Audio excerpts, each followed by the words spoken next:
Kabar gembira, Universitas Dianapura Undira buka Prodi Sarjana Terapan Manajemen Informasi Kesehatan. Di Bali hanya ada 2 loh. Izin operasionalnya sudah ada. Namun sebenarnya sebelum izin Prodi Manajemen Informasi Sarjana Terapan ini ada masalah sebelum itu. Satu, pemerintah itu mengeluarkan nomenklatur baru nama-nama dan rumpun ilmu program studi. Di Indonesia saat ini ada 2 jalur pendidikan vokasi dan pendidikan akademik. Pendidikan vokasi itu arahnya luaran atau tamatan atau alumni itu siap bekerja. Untuk dapat bekerja diperlukan SPR, surat tanda registrasi lah, itu semacam KTP atau izin untuk bekerja di instansi. Khususnya ini di program studi yang luarannya bekerja di instansi kesehatan seperti rumah sakit dan sejenisnya. Kami tahun ini satu mengubah nomenklatur sarjana rekam medis, rekam dan informasi kesehatan berubah menjadi administrasi rumah sakit. Itu program akademik. Program vokasi atau sarjana terapan atau program diksi lah, diksi.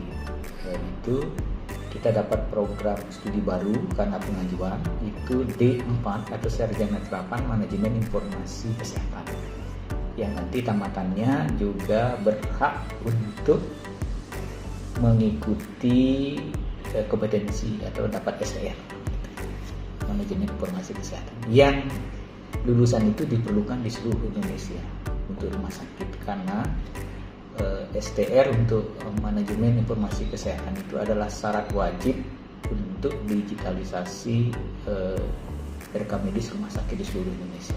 Sudah ada gininya itu undang-undangnya. Alasan pendirian prodi baru itu apa mungkin alasannya mungkin? Kebutuhan. Memang kebutuhan pasar. Di Bali hanya ada 2. Kalau nggak salah di Kartini sama kita. Sedangkan yang lainnya akademik. Kalau akademik kan nggak boleh mengikuti SPR.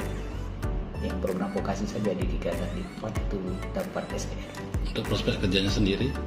Ya tentu saja di instansi kesehatan, di rumah sakit khususnya, rumah sakit, puskesmas dan sejenisnya. Selain prodi itu ada lagi prodi unggulan yang dimiliki oleh Undira?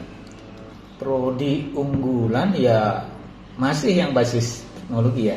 Nah, kita punya informatika dan sistem informasi.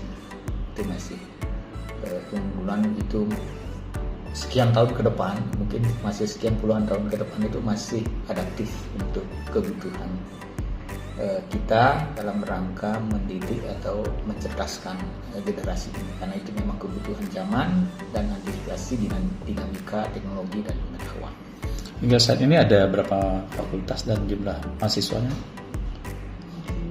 Fakultas kita hanya ada 3 dari 18 program studi itu.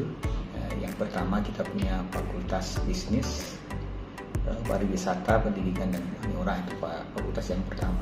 Fakultas yang kedua fakultas kesehatan dan sains.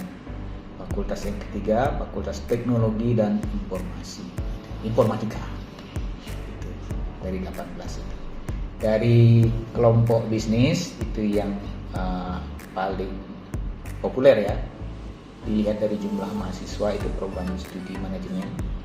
Ada manajemen perhotelan, akuntansi, itu yang populer.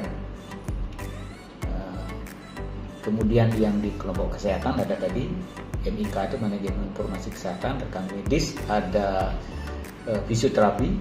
Fisioterapi itu juga dilengkapi dengan program profesi, pendidikan profesi fisioterapis.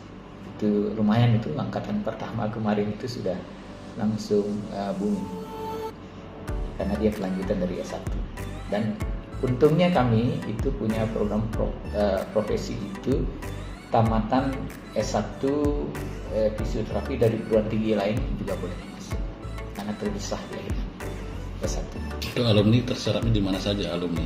Alumni ada yang bekerja di instansi rumah sakit, yang ada klinik medisnya, dan juga ada yang membuka bisnis klinik sendiri atau tempat praktek sendiri.